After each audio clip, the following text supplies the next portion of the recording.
is to listen to me. Amen. Because you could have done anything else. You could be anywhere else. And you came here today, and I'm so proud of you. God has a mighty seed inside of each and every one of us. Today we do have a text, and it's coming out of the book of Daniel, the 10th chapter. And if there's another place, it would be out of the 6th chapter of Ephesians. And then if there were another place, it would be the entire Bible. But today, there's this looming question. And it has been looming in my life for a couple of years. But I think that it may be looming in your life too. Because he kept me up last night with this question. And the question today is, and I have to follow my notes very, very closely. If I don't, I'll say something that he did not tell me to say. So y'all bear with me with reading these notes. But the looming question today, Brother Donnie, is how do I keep myself and others from sabotaging my own hopes, visions, and dreams? My blessings are being sabotaged before they even get to me. How do I keep that from happening? With all of my busy schedules and my frustrations, my unfulfilled desires and the rumblings in the home, and the secrets that are waiting to be overcame while I'm running this race that I'm in, and my insecurities, and all of the stress and strain that goes along with living in the 21st century. All of my habits and my pet peeves and my addictions. While I'm busy trying to get in the perfect will of God, how do I keep from sabotaging, or how do I keep other saboteurs away from my hopes and my visions and my dreams? And I keep saying my, but God placed those visions down inside of you. Those are the visions that I'm talking about. I'm not just talking about those, I want a new pair of shoes. Yeah, that's right. All right. I'm talking about, see, the visions that God placed down inside of you, David, are the blessings for your children's children. It is very important that we get there.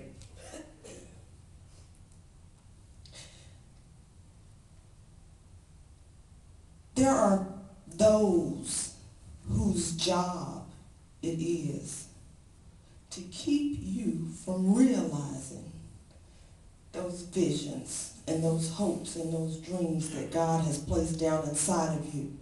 Because if it is possible for you to fulfill your destiny, then you can help me fulfill mine, and vice versa. This is a big deal. That's right. Yes, God has instilled in each one of us a seed of greatness, or seeds. There may be more than one, and some of us know what those visions are that we have hidden away. Some of us know what it is, but our grandmother or our mother or our teacher or our principal or our drill sergeant said it wasn't so. And we believe them. Well, today God is saying, pull that hope out. Pull that dream out. Pull that very vision out that seemed impossible, because you need to examine it, because it may have come from him, and you may be tucking away those blessings for your children's children. There was a young man today that we find in the book of Daniel, his name is Daniel. Along with 3 other Hebrew boys, Shadrach, Meshach, and Abednego. They were, when we find Daniel, he was being carried away into captivity. And they were asking the question, how can we sing God's songs in a strange land? In a strange land. That was a good question. And your pastor's going to answer that someday. Because that's a good one. And many things happened to Daniel, and he found himself in the lion's den, and Shadrach and Meshach and Abednego found themselves in the fiery furnace. And what we learned there is that sometimes, even when the heat is turned up high, we may just have to say, I know my Father can save me. It is his will. It is to his glory if I am saved. It is to his glory if I perish. That's what we learned from them. But Daniel was a man of great vision, of dreams, of interpreting dreams. He had a yearning inside of him, like many of us, a longing. When Daniel got a vision, he prayed to God. He cried out to God, and he asked for forgiveness of his sins and the sins of his people. That is a mighty powerful thing. We have that kind of power. I'm not going to talk to you long. But in the 10th chapter of Daniel, the 11th through the 14th verse, I will read from my NIV. At the 11th verse, it says, well, wait a minute. Let me back up and give you a little bit more information. When Daniel prayed,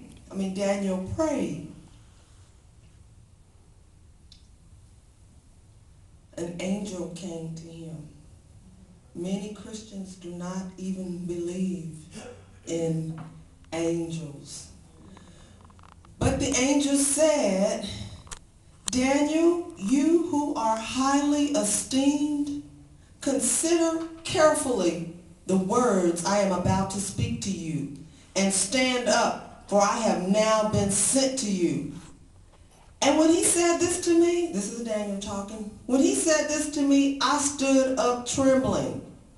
Then he continued, do not be afraid. Since the first day that you set your mind to gain understanding and to humble yourself before God, your words were heard, and I have come in response to them. But the prince of Persian kingdom resisted me 21 days. Then Michael, who is another angel, one of the chief princes, came to me because I was detained there with the king of Persia. The 14th verse, now I am come to explain to you what will happen to your people in the future, for your vision concerns a time yet to come. The whole point is that the angel was dispatched from heaven the minute Daniel started to pray. And there were folks in the heavenlies. You know, Ephesians 6 says, we are not wrestling against flesh and blood, but against powers and principalities and wicked and high places. And I might not have that exactly right. But there are those whose job it is to stop your blessings from heaven. And this is happening right now. Somebody in this congregation has prayed out unto God, and he has sent the blessing, and it has been waylaid. And we got to pray, church. What God has said to me is that there is a flagrant disregard for prayer. A flagrant disregard for prayer. And I'm not blaming nobody, because whenever God gives me a word, he's talking to me too. That's it. We have got to pray our blessings through. They are in the heavens. Somebody up in the heavens got our blessings. And we are so busy that we cannot even pray to bring it on in. Okay. Sometimes we are so close to realizing our dream. It is on the way. That blessing might be right on your front step, waylaid, waiting on the prayer wheel to churn and bring it on home. The evil forces that are blocking your blessings, they don't generally just magically twinkle their nose to harm you. They use people and circumstance to waylay your blessing. Now wait right here.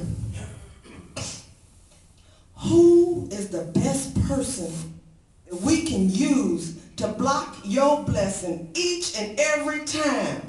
Who is the one with the best positioning, the best timing, and the best circumstance every time to block your blessing? I'm going to tell you who it is. It's you. You are in the right place, in the right time, and have the right circumstance every time to move out of the way of that blessing. I have a little story. And it's a family story, and I have my daughter's permission to tell this story. It's a personal story, so y'all pray with us. But my daughter's biological father, named Mr. Sinclair, through a series of events, lost his parental rights, and Ashley was adopted by Emmett. And after Mr. Sinclair lost his parental rights, one of the greatest desires of his heart was to have his only daughter acknowledge him. Now that was a seed that was planted down inside of him before the foundation of the earth. Fathers want their children's respect and acknowledgement. And he needed that. He wanted that thing. Can you agree with me that fathers want that? Okay. So one Father's Day, Emmett and Ashley and Myrna went to Houston. And that Sunday morning when we got up, Emmett told Ashley, he said, Ashley, you really need to call your bio dad and wish him a happy Father's Day. But before we could make that happen, my cell phone rang, and it was Mr. Sinclair on the cell phone. But I did not reach that phone before it stopped ringing. But in turn, I immediately told Ashley to call him back.